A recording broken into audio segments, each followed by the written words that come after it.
This is FE Peer Review. The date is March the 26th, 2023. Remember to save your daylight. There are only limited quantities.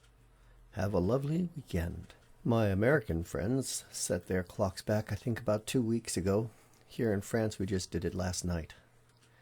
This is from Wikipedia. The idea of aligning waking hours to daylight hours to conserve candles was first proposed in 1784 by U.S. polymath Benjamin Franklin. In a satirical letter to the editor of the Journal of Paris, Franklin suggested that waking up earlier in the summer would economize on candle usage and calculated considerable savings. You can see Franklin's letter at the link, which I've got on the screen and in the description and in a pinned comment. I'm going to read just the first bit. It is very entertaining, and I encourage you to read the whole letter on your own time. To the authors of the Journal of Paris, 1784, Messieurs, you often entertain us with accounts of new discoveries. Permit me to communicate to the public through your paper one that has lately been made by myself, and which I conceive may be of great utility. I was the other evening in a grand company where the new lamp of Messieurs Quinquet et Lange was introduced, and much admired for its splendor. But a general inquiry was made whether the oil it consumed was not in proportion to the light it afforded, in which case there would be no saving in the use of it. No one present could satisfy us in that point, which all agreed ought to be known, it being a very desirable thing to lessen, if possible, the expense of lighting our apartments, when every other article of family expense was so much augmented.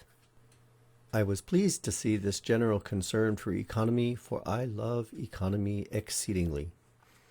I went home and to bed, 3 or 4 hours after midnight, with my head full of the subject. An accidental sudden noise waked me about 6 in the morning, when I was surprised to find my room filled with light, and I imagined at first that a number of those lamps had been brought into it. But rubbing my eyes, I perceived the light came in at the windows. I got up and looked out to see what might be the occasion of it, when I saw the sun just rising above the horizon, from whence he poured his rays plentifully into my chamber, my domestic having negligently omitted the preceding evening to close the shutters. I looked at my watch, which goes very well, and found that it was but 6 o'clock. And still thinking it something extraordinary that the sun should rise so early, I looked into the almanac, where I found it to be the hour given for his rising on that day. I looked forward too, and found he was to rise earlier still every day till towards the end of June, and that at no time in the year he retarded his rising so long as till 8 o'clock.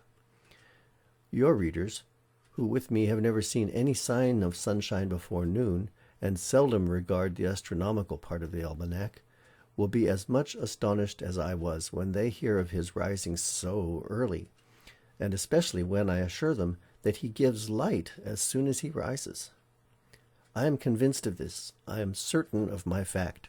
One cannot be more certain of any fact. I saw it with my own eyes, and having repeated this observation the 3 following mornings, I found always precisely the same result.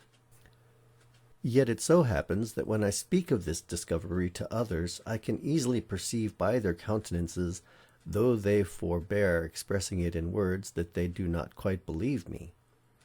One, indeed, who is a learned natural philosopher, has assured me that I must certainly be mistaken as to the circumstance of the light coming into my room, for it being well known, as he says, that there could be no light abroad at that hour, it follows that none could enter my room from without, and that of consequence my windows, being accidentally left open, instead of letting in the light, had only served to let out the darkness. And he used many ingenious arguments to show me how I might by that means have been deceived.